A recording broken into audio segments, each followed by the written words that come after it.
Le port de Dégradé-Cannes se dote d'un nouveau poste frontalier communautaire destiné à contrôler les aliments importés. Actuellement, les produits alimentaires en provenance par exemple du Brésil, du Suriname ou du Guyana doivent transiter par le continent européen avant de revenir vers la Guyane.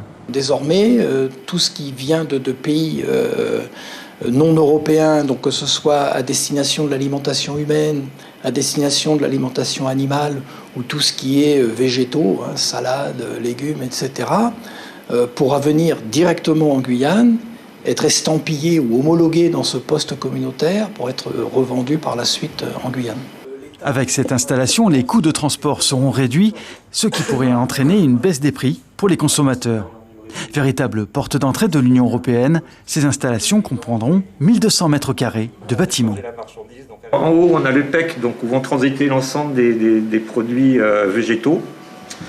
Ensuite, donc le PIF, donc c'est les produits d'origine animale à destination de l'alimentation humaine. Et le PEC, donc les produits à destination de l'alimentation du bétail notamment, et qui sont aussi d'origine animale. Donc tout ce qui est farine et ce genre de produits. Une installation à 6 millions d'euros, financée par l'État et le Grand Port Maritime. Elle sera livrée fin 2022.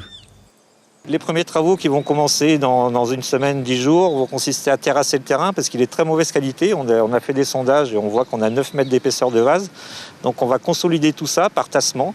Dans ces bâtiments, les services de l'État pourront effectuer leur contrôle de façon concentrée et rapide, sans impacter la fraîcheur des produits. On contrôle essentiellement l'origine, la provenance et le statut sanitaire des produits.